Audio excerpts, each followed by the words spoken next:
নির্বাচন নিয়ে অনেক কথা বাংলাদেশে ব্রিটিশ পার্লামেন্টে উচ্চারিত বা ব্রিটিশ পার্লামেন্টের এমপি তিনি নিজে গত 2 মাসের ভিতরে অন্ততপক্ষে 2বার বলেছেন সো কল্ড। বাংলায় আমরা অনেক ইংলিশ শব্দ বা বিদেশি শব্দ ব্যবহার করি যেটা ট্রান্সলেট করতে হয় না, যে তার মধ্যে একটি হলো সো কল্ড। আমরা যখন বলি সো কল্ড নির্বাচন, সো কল্ড ইলেকশন, এটার আর বাংলার কোনো ট্রান্সলেশন লাগে না। যা যদি বলি তথাকথিত, সেটা কিন্তু অনেকের বুঝতে কষ্ট হয়। সেই তথাকথিত বা সো কল্ড নির্বাচন নিয়ে নির্বাচনের বাংলাদেশ হয়ে গেল একটি সাংবিধানিক সরকারের অধীনে, এবং বাংলাদেশের আমরা যদি বলি যে দলটি বাংলাদেশকে তৈরি করেছে, বাংলাদেশের স্বাধীনতা এনেছে, সেই দলটিকে নির্বাচনের বাইরে আইনগতভাবে তাদেরকে নিষিদ্ধ করে যে নির্বাচন হলো, সেটা নিয়ে এখন ওয়াশিংটন ডিসি থেকে আমি কিছু রাজনৈতিক ব্যক্তিদের সাথে কথা বলার যে আয়োজন করেছি, সেইটার প্রাথমিক ভাবেই আমি শুরু করতে চাই একজন আইনজীবীর সাথে, যিনি বাংলাদেশ আওয়ামী লীগের রাজনীতির সাথে, আমার মনে হয় ওনার যখন বয়স ছাত্র রাজনীতি করার তখন থেকেই শুরু, কারণ উনি ছাত্র রাজনীতির সাথে যুক্ত ছিলেন বাংলাদেশ ছাত্রলীগের, যেটাকে বর্তমান এই অসাংবিধানিক সরকার নিষিদ্ধ ঘোষণা করে রেখেছেন। তো সেই সকল কথা নিয়ে আজকে আমি আসলে কথা বলতে চেষ্টা করব একজন আইনজীবীর সাথে, আইনজীবী অ্যাডভোকেট আনিস সুর রহমান। আনিস ভাই, কেমন আছেন? ভালো আছি। আপনার পাশে একজনকে দেখতে পাচ্ছি, আপনি যদি ওনার পরিচয়টুকু আপনার মুখ দিয়ে উপস্থাপনা করেন তাহলে ভালো হয়। উনি হলো আমাদের জনু ভাই জোনায়েদুল ভূঁইয়া, নরসিংদীর শিবপুরের আওয়ামী লীগের এমপি, মোহন সাহেবের আপন ছোট ভাই তিনি। সেখানকার রাজনীতি মূলত এই নির্বাচনী এলাকাতে বিশ্বাস করে এই জনু ভাই নিয়ন্ত্রণ করে। ওয়ালাইকুম সালাম। উনি জেলা কমিটিতে রয়েছেন বিভিন্ন মূল কথাটা হচ্ছে উনি এমপি সাহেবের আপন ভাই হিসাবে এমপি সাহেবের যে কাজগুলি করার কথা জনগণের সাথে সরাসরি উনি ইনসাফের ভিত্তিতে ন্যায় নীতির সাথে দীর্ঘদিন সেটা করে। দুর্দান্ত একটা শব্দ ব্যবহার করলেন আপনি, ইনসাফ। এটা বাংলার রাজনীতিতে এখন নতুন, ইদানিং খুব প্রচলিত শব্দ। আমরা এমনকি ওয়াশিংটন পোস্টেও অডিও যেটা দূতাবাস থেকে লিক আউট হয়, সেখানে থেকে এমনকি অন্যান্য গণমাধ্যম, আমেরিকান এম্বাসি সহ বিভিন্ন জায়গা থেকে আমরা বুঝতে পারছিলাম যে জামাতের একটি নিরঙ্কুশ ক্ষমতার চলে আসার সম্ভাবনা। নির্বাচন নিয়ে আপনার উত্তর জানতে চাই। নির্বাচন এটার একটা অংশগ্রহণমূলক হয়নি, কারণ মানুষ তার পছন্দ মতো প্রার্থী বাছাই করতে পারেনি, সাহস করে সত্যি কথা বলতে পারেনি, আওয়ামী লীগের মতো দুর্বল ভোট করতে পারেনি। আওয়ামী লীগ কতটা জনপ্রিয় কিংবা অজনপ্রিয় সেটা প্রমাণ করার সুযোগ জনগণ পায়। এ কারণে বহু জনগণ ভোট দিতে যায় নাই, অনেকের ভোটদানে অনীহা ছিল। তারপরও আমার ধারণা আওয়ামী লীগের বাংলাদেশে যারা রয়েছেন, আমাদের শত শত হাজার হাজার লক্ষ লক্ষ কর্মী, এরা কিন্তু ভোট দিয়েছে এই জন্যে। ওরা কিন্তু অপমানিত হয়েছে, 5ই আগস্টের পর থেকে লাঞ্ছিত হয়েছে, মবের শিকার হয়েছে, যাদের হাতে মার খেয়েছে, যারা তাদেরকে অপমান করেছে, যারা তাদেরকে নির্যাতন করেছে, এত নির্যাতন অপমান সহ্য করে আবার তাদেরকে ভোটও দিয়েছে আমাদের কর্মী। কারণ আওয়ামী লীগের একদম সর্বশেষ কর্মীটাও বিএনপির নেতার চাইতে অনেক বেশি সচেতন। তারা জানে যারা আমাদেরকে মারছে প্রয়োজনে তাদেরকে ভোট দিতে হবে, তবুও যারা আজকে পরাজিত হবে এদেরকে ক্ষমতায় আসতে দেওয়া যাবে না।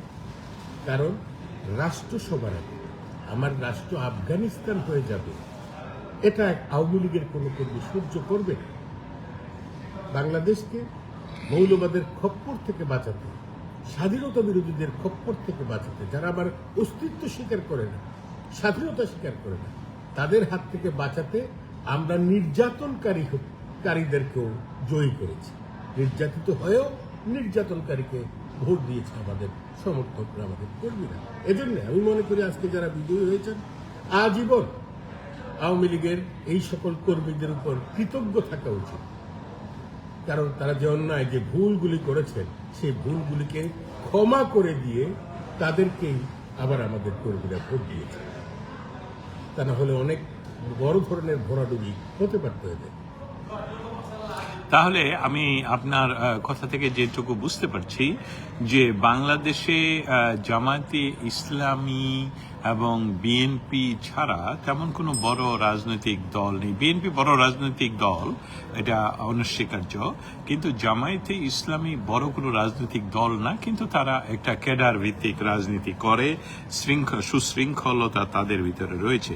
যে একটা রব উঠেছিল পশ্চিমা বিশ্বসহ, এমনকি বাম অনেক সিনিয়র বাংলাদেশি রাজনীতিবিদরাও মনে করতেন, ইনক্লুডিং আপনার কথা বলছি, যে জামাত ক্ষমতার খুব কাছাকাছি চলে আসছে।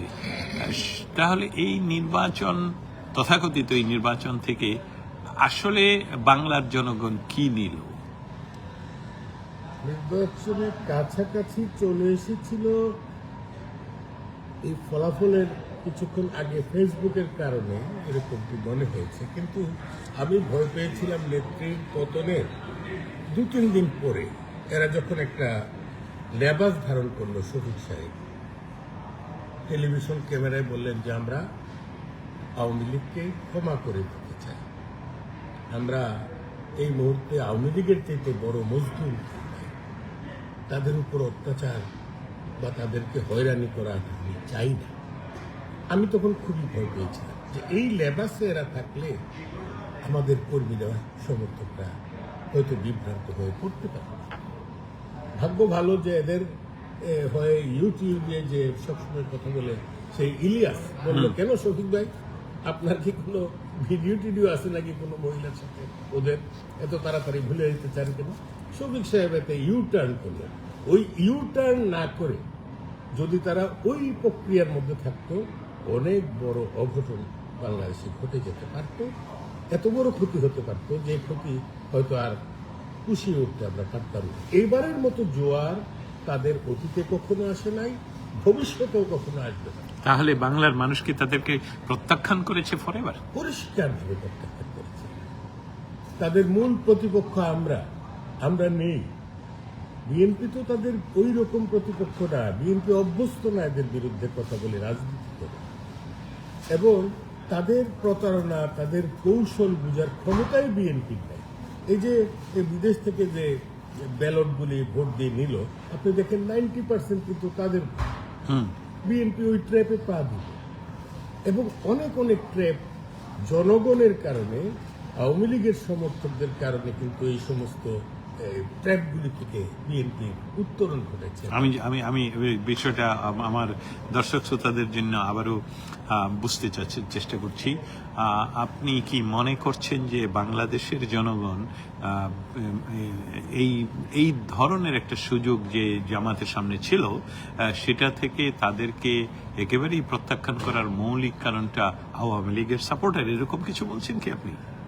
আওয়ামী লীগের সাপোর্টার, তাছাড়া জামাতের চরিত্র প্রকাশিত হয়ে গেছে। দীর্ঘদিন যেটা বিভ্রান্ত ছিল মানুষ, এরা বলতো যে আমরা তখন আসলে পাকিস্তানকে সাপোর্ট করেছিলাম রাজনৈতিক কৌশল ইত্যাদি।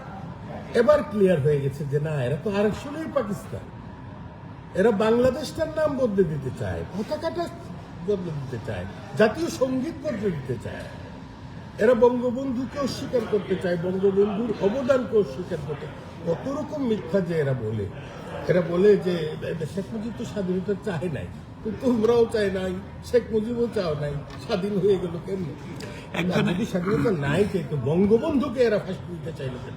গোলাম আজমকে পাকিস্তানিরা ফাঁসি দিতে চাইলো না কেন? একের পর এক মিথ্যা প্রতারণা, এদের রাজনীতিটাই তো মিথ্যাচার।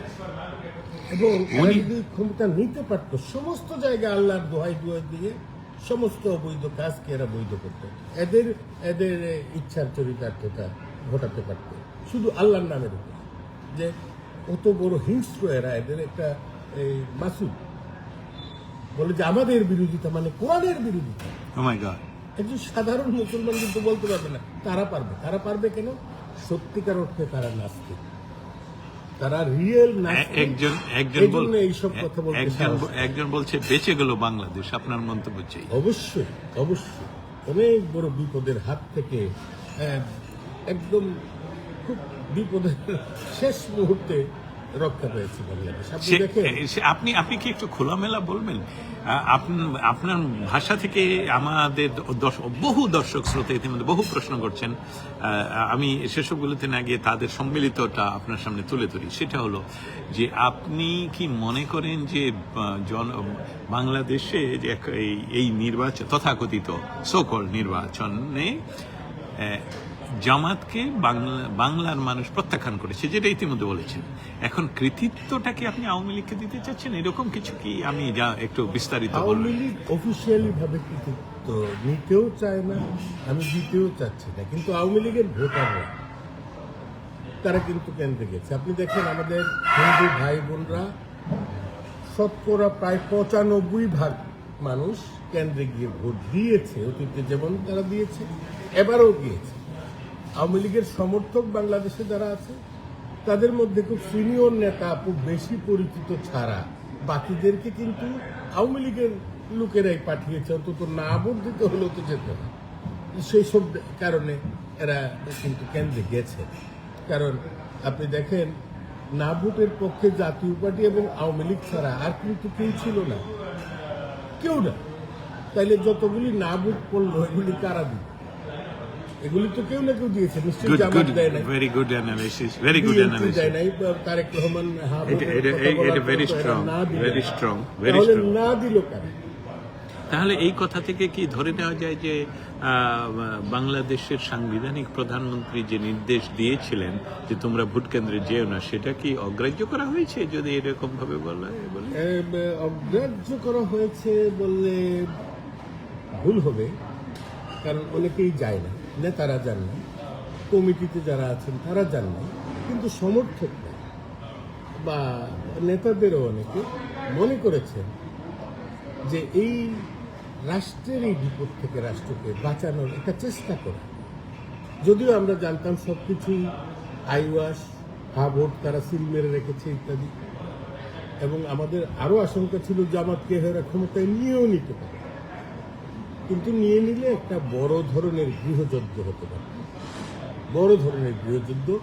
হয়তো এই সপ্তাহের মধ্যে যুদ্ধ শুরু হয়েছে। আমি আপনার কাছে আবার ফিরে আসবো। জুনায়েদ ভূঁইয়া, আমাদের নরসিংদীর আওয়ামী লীগের একজন সম্মুখ সারির লিডার। জুনায়েদ ভূঁইয়া, আপনি কেমন আছেন? জি, এই মুহূর্তে আমি ভালো নাই, তার কারণ সৌদি ইউনুসের সেই ঐতিহাসিক নির্বাচন বাংলাদেশের সময় গতকালকে হয়ে গেল। আমার দল, বাংলাদেশের ৫তম দল, সর্ববৃহৎ দল বাংলাদেশ আওয়ামী লীগকে বাদ দিয়ে, এই কারণে আমি ভালো নেই। তবে আমি বঙ্গবন্ধুকে ধারণ করি এবং জয় বাংলার কর্মী হিসাবে, শেখ হাসিনার কর্মী হিসাবে আমার এইটুকু সান্ত্বনা আমার আছে যে দেশের জনগণ এবং দেশের স্বাধীনতা এবং সার্বভৌমত্ব আপাতত রক্ষা পেয়েছে। তার কারণ ওই মৌলবাদীদেরকে এবং স্বাধীনতা বিরোধী শক্তি যারা গত 15-19 মাস পরিচয় দিয়েছে, যারা আসলেই রাজাকার, পাকিস্তানের সমস্ত পাকিস্তানের রক্ত, তাদেরকে প্রত্যাখ্যান করেছে। আর একজন বীর মুক্তিযোদ্ধার হাতে গড়া সংগঠন, রাজনৈতিক দল, বাংলাদেশের দ্বিতীয় বৃহত্তম দল সেই পাতানো নির্বাচনের মাধ্যমে হলেও তাদের হাতে ক্ষমতা যাচ্ছে, এই কারণে যে বাংলাদেশটা আপাতত রক্ষা পেয়েছে। এইটা চিন্তা করে আমি নাই নামার চেয়ে কানা মামার মতো আমি ভালো আছি এবং আমার বাংলাদেশের জনগণ ভালো থাকবে আশা করি, এবং আগামীতে স্বাধীনতার পক্ষে শক্তি হিসাবে যে ক্ষমতায় যাচ্ছে আমরা দেখতে পাচ্ছি স্পষ্টত তার ভূমিকা, তার সরকারের ভূমিকা কি হবে স্বাধীনতার পক্ষে এবং বিপক্ষে, এটা দেখার জন্য আমরা সময় নিব ভবিষ্যতে। এবং আমরা বঙ্গবন্ধু কন্যা জননেত্রী শেখ হাসিনার কথা অনুযায়ী আমাদের সমস্ত বাংলাদেশি নেতাকর্মীরা, আমি জানি না কারা কেন্দ্রে গিয়েছেন বা গেছে, আমি অনেক কেন্দ্রেই ভোটারবিহীন কেন্দ্র এই সোশ্যাল মিডিয়ার মাধ্যমে দেখতে পেয়েছি। তথাকথিত যারা আমাদেরকে স্বৈরাচার বলেন, ভোটারবিহীন নির্বাচন বলেন, রাতের নির্বাচন বলেন, এই নির্বাচন আমি মনে করি এই নির্বাচনের যে কেন্দ্রগুলি মিডিয়াতে দেখেছি এবং সিলমারা দেখেছি, আমরা আমাদের লজ্জাটা কিছুটা হলেও আমরা ঢাকতে পেরেছি। যদি তাদের কথা মতো এইসব কারণে আমি মনে করছি আমি আওয়ামী লীগের কর্মী হিসেবে, একজন তৃণমূলের কর্মী হিসেবে আমি সন্তুষ্ট, আমি আপাতত ভালো আছি। আচ্ছা, আমি সমস্ত কর্মীদেরকে এবং নেতৃবৃন্দদেরকে যারা ভোটে গিয়েছেন বা যান নাই, জননেত্রী শেখ হাসিনার কথা ভোট বর্জন করেছেন বা না ভোট দিয়েছেন, তাদেরকে ধন্যবাদ জানাতে চাই। জয় বাংলা, জয় বঙ্গবন্ধু। কিন্তু আপনার কাছ থেকে ইতিমধ্যে আপনার সাথে একমত প্রকাশ করেছেন, অন্ততপক্ষে আমি দেখতে পাচ্ছিলাম একজন, উনি লিখেছেন যে আপনার কথার সাথে নেই একমত এবং একদম সঠিক বলেছেন বলেই বলছেন। বাট মূলত যে বিষয়টা হলো সেটা হলো যে একটি সকল নির্বাচন হয়ে গেল, যে নির্বাচনে আগে থেকেই এটা পরিকল্পিতভাবে ছিল যে যদিও বাংলাদেশের শুধু আওয়ামী লীগে যে নির্বাচনে নাই সেটা না, তার বাইরেও যে সকল বিষয়গুলো হচ্ছিল, না ভোটের কথা, সংবিধান পরিবর্তনের কথা, এবং জামায়াত ইসলামকে ক্ষমতা নিয়ে আসা, অতএব বাংলার জনগণ এটাকে প্রত্যাখ্যান করেছে ইতিমধ্যে।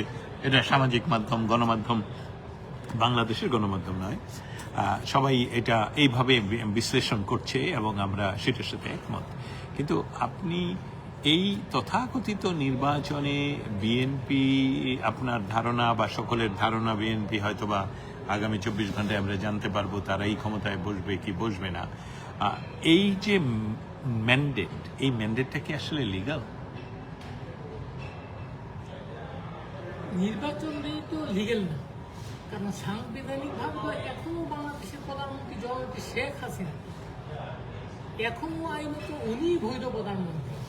তো এমন মেটিকুলাস প্ল্যান অনুযায়ী ওনাকে দেশ থেকে তাড়িয়ে দিয়ে এবং ক্ষমতা জোরপূর্বক দখলের মাধ্যমে নির্বাচন দেওয়া এবং পাতানো নির্বাচন দেওয়া, এই নির্বাচনটা তো গ্রহণযোগ্য নয়। ইতিমধ্যে এটা তো কি বলে পার্টিসিপেশন নির্বাচন হলো না, হয় নাই, ইনক্লুসিভ হয় নাই। তো এটাকে তো আন্তর্জাতিকভাবেও ইতিমধ্যেই হয়তো আগামী কিছুদিনের মধ্যে, কয়েকদিনের মধ্যে, কয়েক ঘন্টার মধ্যে জানা যাবে বিশ্ব নেতৃবৃন্দের প্রতিক্রিয়া বা আন্তর্জাতিক প্রতিক্রিয়া, নির্বাচনটা বৈধ কি অবৈধ বা কতটুকু ইনক্লুসিভ হলো, এর মাধ্যমেই প্রমাণিত হয়ে যাবে যে নির্বাচনটা আসলে কি হয়েছে, কেমন হয়েছে এবং বৈধতা কতটুকু আছে। অসংখ্য ধন্যবাদ আপনাকে।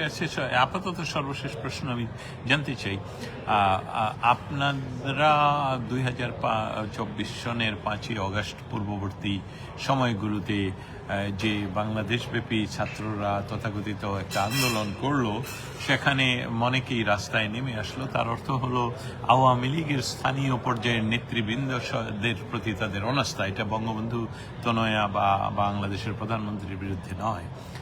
কিন্তু সেই অবস্থা থেকে আপনি বিশ্বব্যাপী, ইনক্লুডিং ইউনাইটেড স্টেটস, আমি যদি এইভাবে বলি, যারা আওয়ামী রাজনীতির কে চালাচ্ছেন, ওনাদের মধ্যে কোনো পরিবর্তন কি দেখা যাচ্ছে? আমরা কি কোনো পরিবর্তন দেখতে পাবো? আপনি তো রাজনীতির সাথে যুক্ত, প্লিজ। এই প্রেক্ষাপটে যে নির্বাচনে, তথাকথিত নির্বাচনে যারা ক্ষমতায় আসবে, তারা তাদের সাথে লিয়াজু করা বা তাদের সাথে যুদ্ধ করতে হলে তো লিডার লাগবে। সেই সকল লিডার কি আছে? যদি না থাকে, কি ধরনের আপনি মনে করেন যে আপনারা আশা করছেন পরিবর্তনের? পরিবর্তনের আশা সবাই করে, সবাই পরিবর্তনশীল। আমাদের নেতৃত্বেও পরিবর্তন আসবে, আমাদের জননেত্রী শেখ হাসিনার নেতৃত্বে এবং ওনার নির্দেশে। এবং উনি ভালো করেই জানেন এই তথাকথিত বিপ্লবের পরে কারা তৃণমূল পর্যায়ে এবং কাদেরকে দিয়ে দল পরিচালিত হবে, কারা নেতৃত্বে আসবে, এটা আমাদের বঙ্গবন্ধু কন্যা জননেত্রী শেখ হাসিনা সিদ্ধান্ত নেবেন এবং সমস্ত তৃণমূলের কর্মীরা, নেতৃবৃন্দরা সেটা মাথা পেতে নেবে। এবং আমি আশা করি আগামীতে এমন নেতৃত্ব আসবে না যে নেতৃত্বের অবস্থান তৃণমূলে থাকবে না। এমন নেতৃত্ব আসবে যাদের নেতৃত্ব তৃণমূল গ্রহণ করবে এবং তৃণমূলের আস্থা অনুযায়ী হবে। এবং জননেত্রী শেখ হাসিনাও ইতিমধ্যে বুঝে গেছেন যে উনি কিছু তোষামতি চাটুকারে পরিবেষ্টিত ছিলেন, এটা অস্বীকার যাওয়ার কোনো জো নাই। এবং ওনার ভুল ইতিমধ্যে অনেক আগেই ভেঙেছে এবং উনি সেভাবেই দলকে পরিচালিত করবেন এবং নেতৃত্বে অধিষ্ঠিত করবেন ওই নেতৃবৃন্দকে যারা আজকে এই বিগত 19 মাস 20 মাস যাবৎ দলের পক্ষে অবস্থান নিয়েছেন এবং যারা আজকে দলের এই দুর্দিনে দলের পক্ষে নাই, দলের কোনো সাহস যোগান না, শক্তি যোগান না, দলের ওই দুর্দিনে পাশে নাই, তাদেরকে অবশ্যই উনি চিহ্নিত করে ফেলেছেন।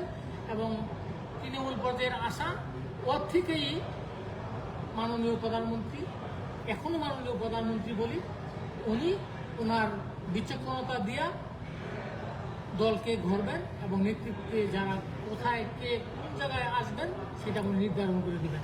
আচ্ছা, অসংখ্য ধন্যবাদ অ্যাডভোকেট সাহেব। লিগ্যালিটি, লেজিটিমেসি, এই হলো একটি অথরিটি আসে।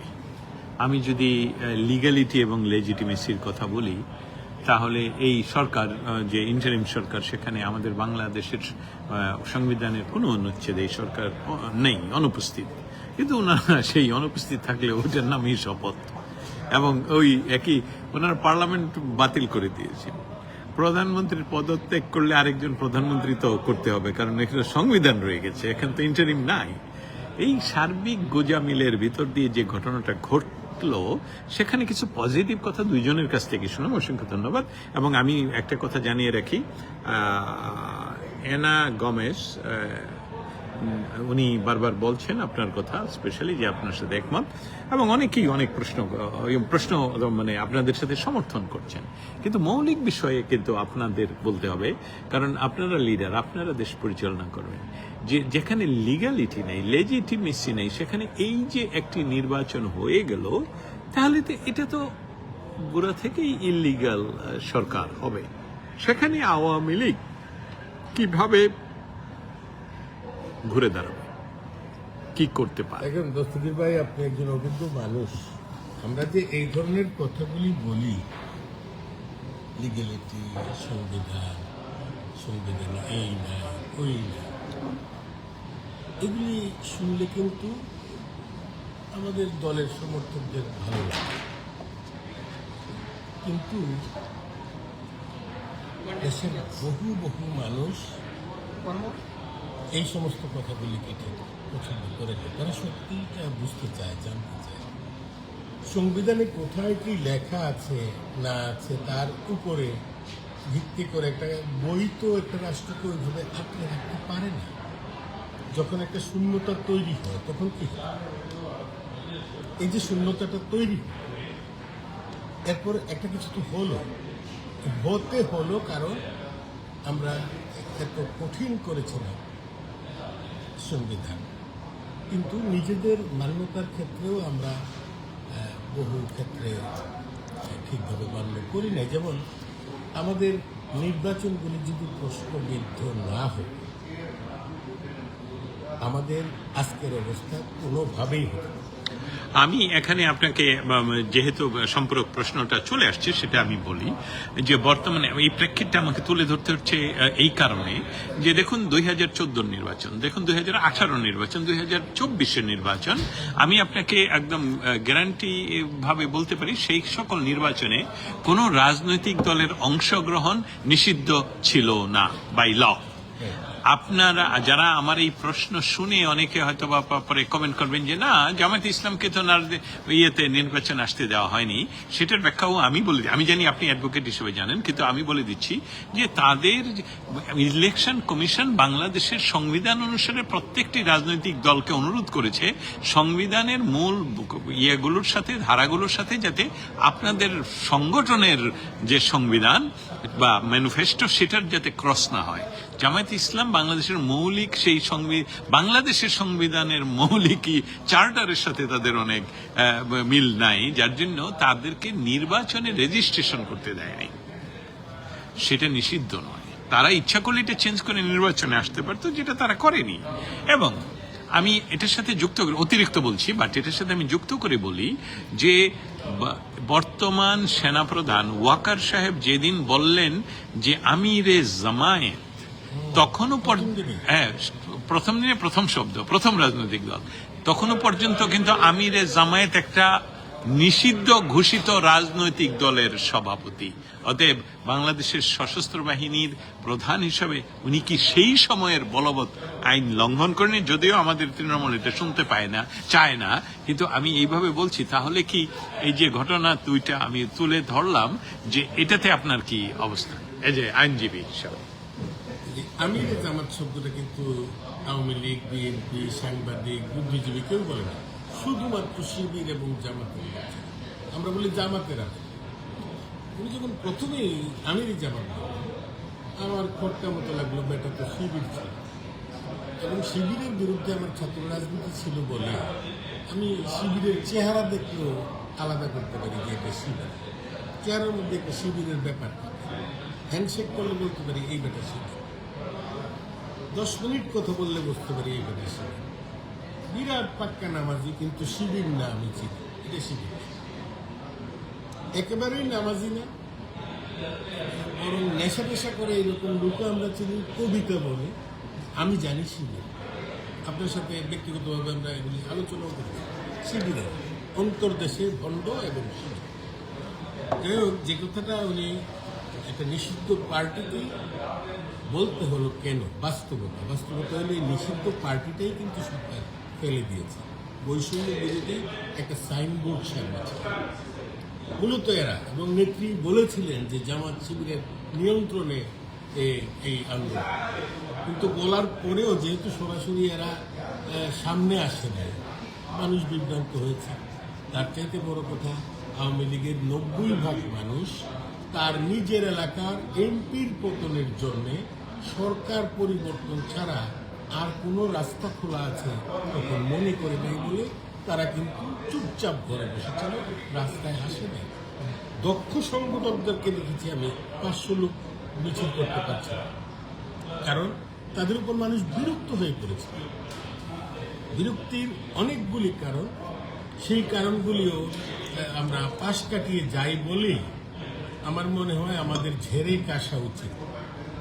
আমরা কোথায় কোথায় ভুল ছিল এগুলি সামনে না আনলে মানুষ মনে করবে আমরা যেন তেনভাবে আবারও আমাদের রাজনীতি করতে। তার অর্থ হলো যে এই যে 18-16 মাস গেল, যেটা আমরা অনেকটা নাভিশ্বাসের মতন দেখছি, যেটা একটা সরকার সম্পূর্ণভাবে আওয়ামী লীগকে ধ্বংস করে, আওয়ামী লীগকে, আপনি কি বলতে চাচ্ছেন যে যদি এই নির্বাচনের ফাইনাল রেজাল্ট আসার পর যদি বিএনপি ক্ষমতায় আসে, তাহলে কি একটা সুযোগ তৈরি হবে রাজনৈতিক প্রেক্ষাপটে আওয়ামী লীগকে ফেরান? না এটার অন্য কেন, একটু বিস্তারিত যদি আপনার মতন করে বলেন।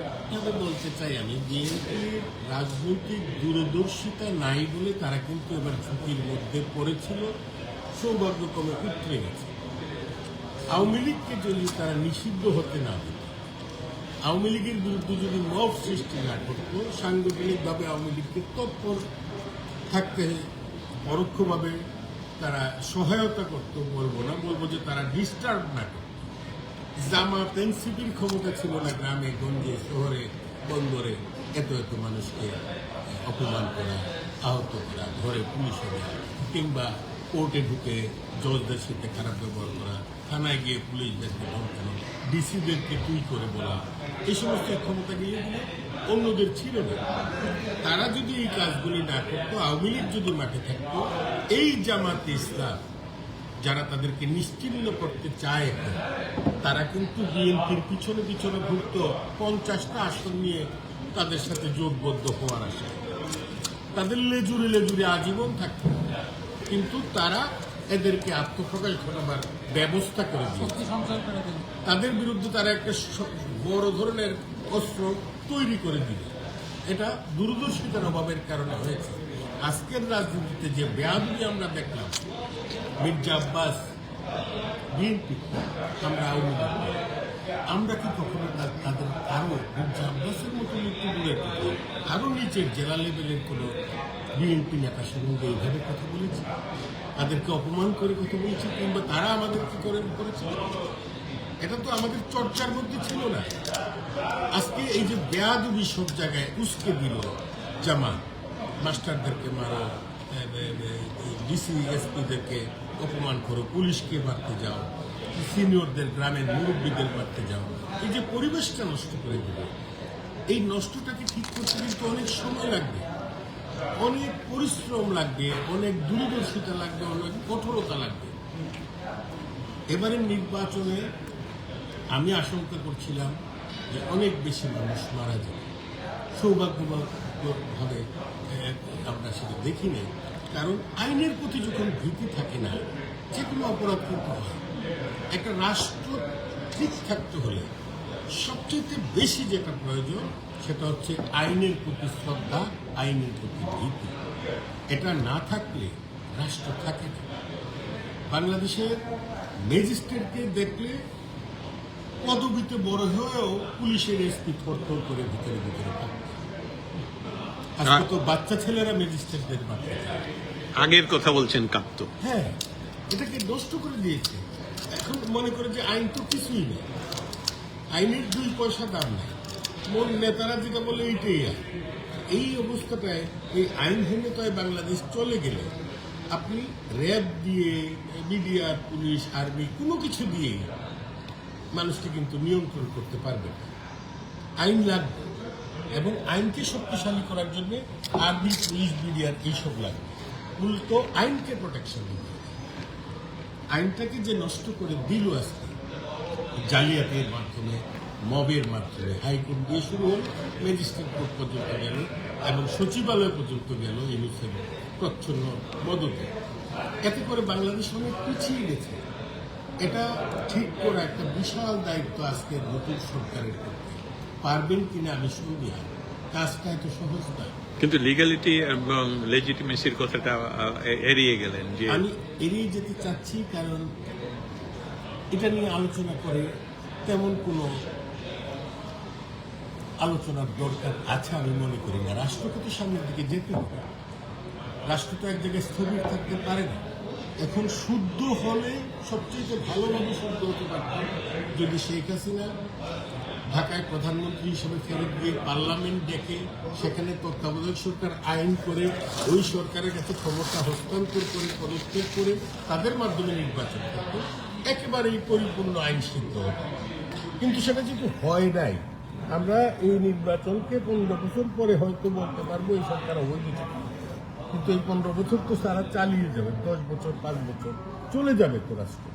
বা গত সরকারের 15 বছর আমরা যারা ছিলাম এদের মধ্যে 10 বছর হয়তো কেউ কোনো কোর্ট বাতিল করে দিতে পারে, কিন্তু এসবই তো কিচ্ছু কাগজে কোথায় কি লেখা আছে এর উপরে তো কিছুই নির্ভর করে না।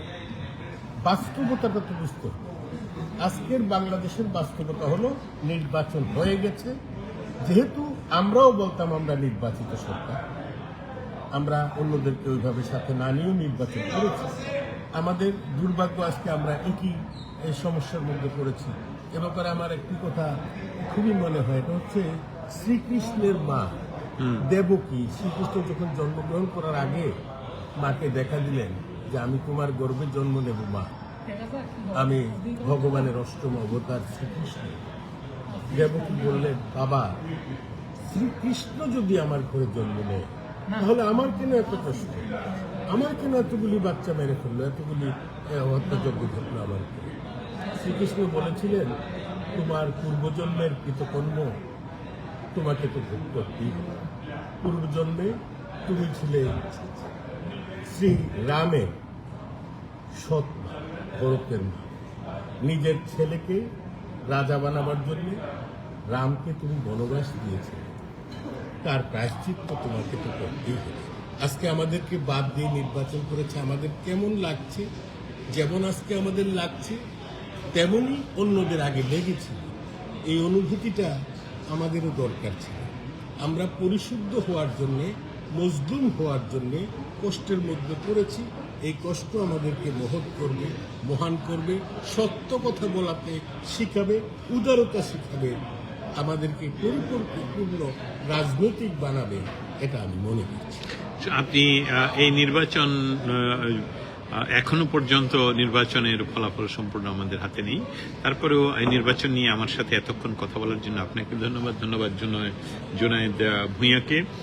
সেই সাথে আপনার শেষ রিমার্ক, কারণ আমাকে যেরকম মানুষ কথা শুনতে চায় সেরকম আপনার কথাও মানুষ শুনতে চায়, মানুষকে উদ্বুদ্ধ রাখা, দেশ কোন পথে যাচ্ছে, কতদিন, কারণ যে 15 বছর শেখ হাসিনা সরকারের সময় দেশে একটা স্থিতিশীল ছিল, এমনকি নারীরা পশ্চিমা বিশ্বের মতন দিন রাত 24 ঘন্টায় স্বাধীনতা ভোগ করতে পারত বাংলাদেশের কালচারের ভিতরে, আমি বলছি না পশ্চিমা কালচার নিয়ে, সেটা তো গত 16 মাসে অনুপস্থিত।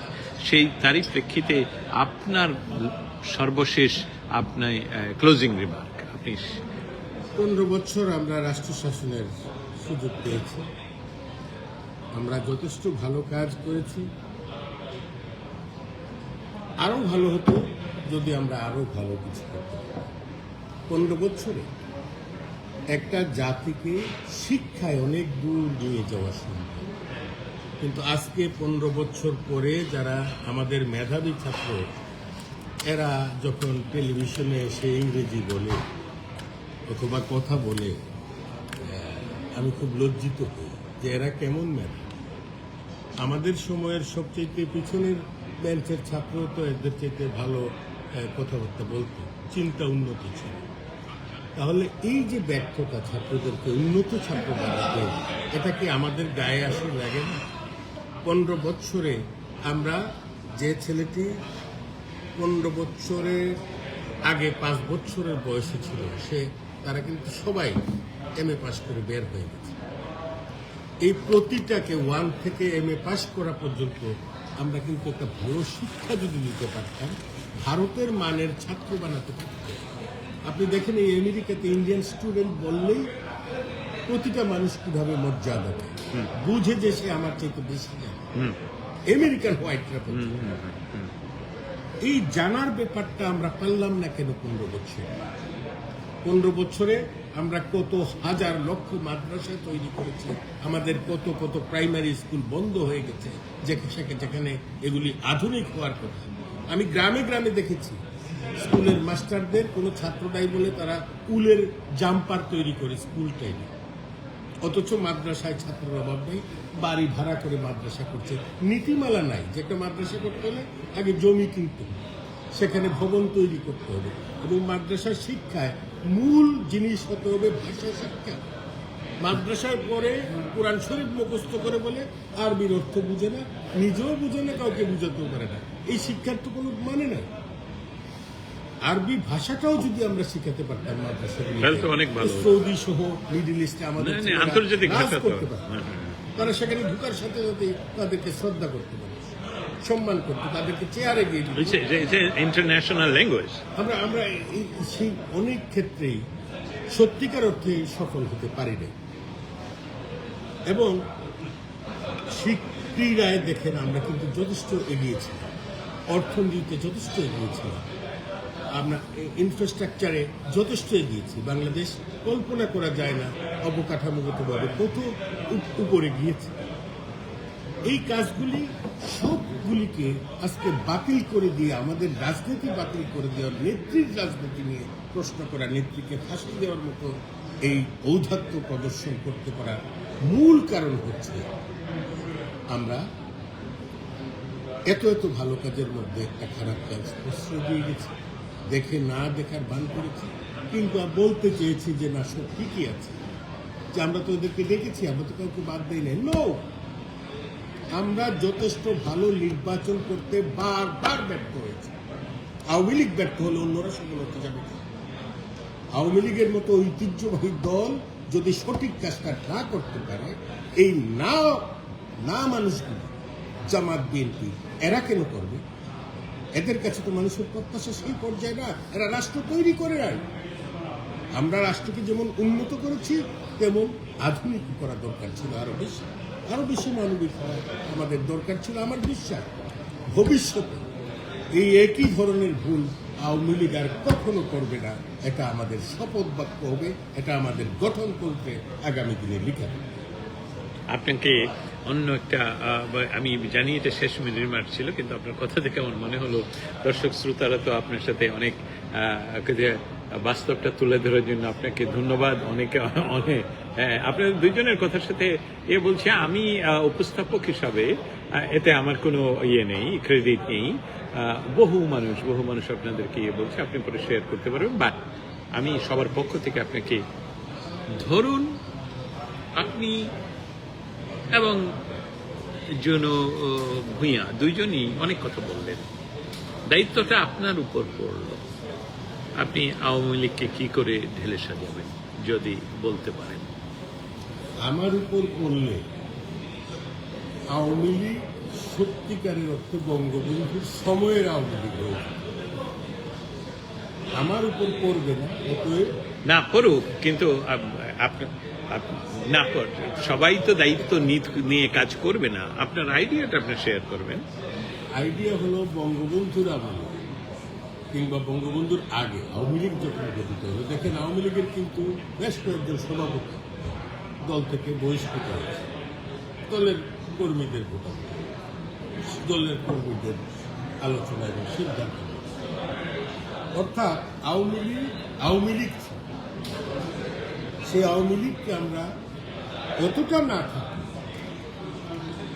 মিনিমাম ডেমোক্রেসি তো থাকতে হবে দলের মধ্যে, সামান্যতম। সেটা কি ছিল না আপনি বলতে চাচ্ছেন? আপনি বাংলাদেশে এমপি হয়েছে, মেয়র হয়েছে, উপজেলা চেয়ারম্যান হয়েছে, এমন বহু আওয়ামী লীগ নেতা আছে যাদেরকে জিজ্ঞেস করলে বঙ্গবন্ধুর মায়ের নামও বলতে পারে।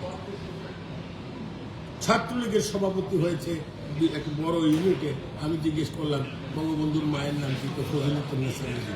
আমি তুমি দশে দশ করছি। এই অবস্থায় গিয়েছিলাম আমরা, উদাসীন ছিলাম। আমরা কিসের রাজনীতি করলাম?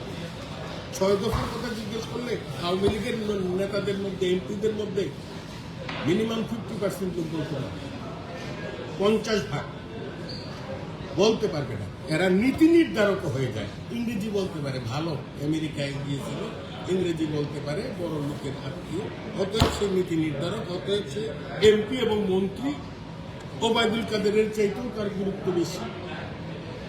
এইরকম নিয়ন্ত্রণ করতে দেখেছি আমরা। এরা কারা? এরা একদিনও ছাত্রলীগ করেনি, কারোর সাথে ভালো সম্পর্কের জন্য আওয়ামী লীগের নীতি নির্ধারক। এইভাবে আওয়ামী লীগ হলে এর পতন না হয়ে তো পারে না। আপনি যত ভালো কাজই রাষ্ট্রে করুন, আমরা যে কাজগুলি, শেখ হাসিনা যে কাজগুলি করেছিলেন, সারা জীবনে কোনো রাজনৈতিক দল এগুলি ওভারকাম করতে পারবে না বাংলাদেশে। শুধু যদি রাজনীতিটা ঠিকভাবে করত, আওয়ামী লীগের সাথে চ্যালেঞ্জ করার মতো দল বাংলাদেশে কখনো আসতো না। আওয়ামী লীগ একবার যদি বিরোধী দলে যেত, 3 বার প্রধান সরকারি দলে থাকতো জনগণের ভোট। আওয়ামী লীগ যে কাজগুলি করে ফেলেছিল, যদি কেবল সেগুলি রক্ষা করা যেত এবং একটা সুন্দর এক্সিট আমরা নিতে পারতাম, আমাদের ভবিষ্যৎ অনেক চমৎকার ছিল। আমাদের জবাবদিহি করার ইচ্ছে ছিল না। বরং এখনো দেখেন, এই 15 মাসের সরকারের ব্যর্থতার কারণে মানুষ কিন্তু এখনো খুঁজছে আওয়ামী লীগকে, খুঁজছে শেখ হাসিনা। মানুষ এত এত অপবাদ দেওয়ার পরেও শেখ হাসিনার প্রতি মানুষের সমর্থন জানাচ্ছে। কিন্তু আমরা যারা ওনাকে চতুর্দিকে থেকে ঘিরেছিলাম আমরা সঠিক পরামর্শ দেই না। একটা মানুষ বিদেশের কূটনীতিক থেকে শুরু করে সচিবালয় হয়ে ডিসিএসপি হয়ে গ্রামের নেতাকে পর্যন্ত চিনা এইরকম একজন ব্যক্তি বাংলাদেশে কোনো রাজনৈতিক দলে নাই। সমস্ত কিছু যিনি জানতেন, এই মানুষটিকে আমরা কাজে লাগাতে পারলাম, তাকে একটা বিপদের মধ্যে ফেলে দিলাম। তার কাছে সত্যি কথাগুলি হয় লোভে অথবা ভয়ে না বলতে পারার কারণে, কোথায় কোথায় ভুল হচ্ছে ধরিয়ে দিতে না পারার কারণে। পরিষদ মন্ত্রী পরিষদ থাকে কেন? ভুল কোথায় হচ্ছে ধরিয়ে দেওয়ার জন্যই তো।